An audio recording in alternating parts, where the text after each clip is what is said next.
আসসালামু আলাইকুম। আশা করি সবাই ভালো আছেন। আমরাও আল্লাহর রহমতে ভালো আছি। আজকে আমি আপনাদের খুব সুন্দর একটি দৃশ্য দেখাবো। এটা আমাদের গ্রামের চারপাশ। আমার এক ভাগ্নি এসেছিল বেড়াতে, ওকে আমরা এগোতে আসছি, ও চলে যাচ্ছে এখন আমাদের বাড়ি থেকে। তাই ভাবলাম আপনাদের সাথে একটু শেয়ার করি।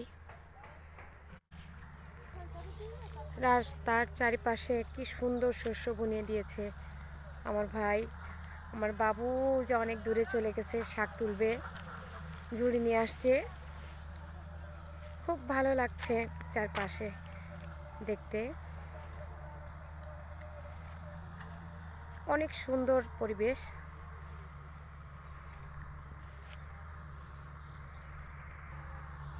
এই যে আমাদের পাশের গ্রামের গোরস্থান, এই যে আমাদের জমি, এখানে এই যে ধান লাগাবে, এই জন্য চারা বসিয়েছে, এটাকে পাতো বলে। কি সুন্দর লাগছে দেখতে চারপাশটা।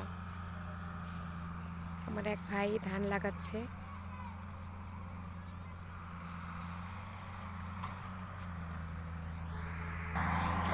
এই যে আমাদের গোরস্থান, এখানে আমার দাদা দাদি, চাচা চাচি, আরও আমাদের আপনজন যে অনেকে এখানে মাটি দেওয়া হয়েছে। এটা আমাদের নিজেদের গোরস্থান। এই গোরস্থানের জন্য এখানে যে রাস্তা তৈরি করছে, মাটি কেটে নিচ্ছে জমি থেকে। আমার বাবাকে অবশ্য খুলনায় মাটি দিয়েছে আমাদের বাসার কাছে। আর এখানে হচ্ছে আমাদের পূর্বপুরুষের সমস্ত মানুষকে মাটি দিয়েছে। এই যে গোরস্থানের আমার পেছন সাইড,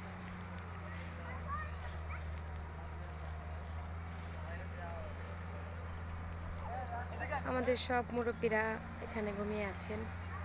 সবাই দোয়া করবেন, আল্লাহ যেন ওনাদের বেস্ত নসিব করে।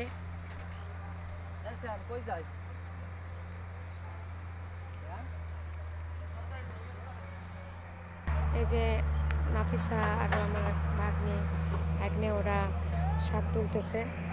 এই যে হাফসা ওর মামার সাথে শাক তুলতে গেছে।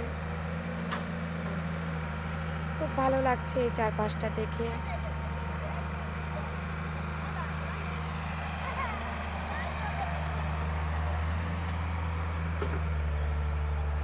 আমিও কিছু শাক তুলি, সরিষা শাক তুলতেছে সবাই।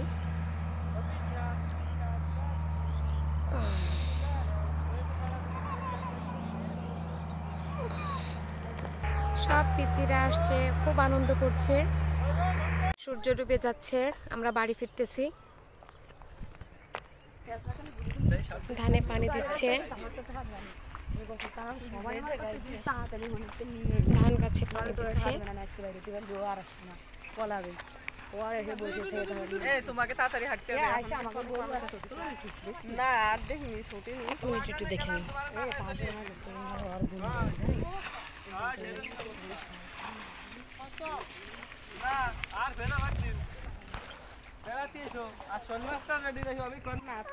সূর্য ডুবে যাচ্ছে আর আমরাও বাড়ি ফিরে যাচ্ছি। ভিডিওটা যদি ভালো লাগে তবে লাইক, শেয়ার এবং সাবস্ক্রাইব করবেন। পাশে থাকা বেল আইকনটি একটি ক্লিক করে রাখবেন। এরকম সুন্দর ভিডিও পাওয়ার জন্য আমাদের জন্য দোয়া করবেন।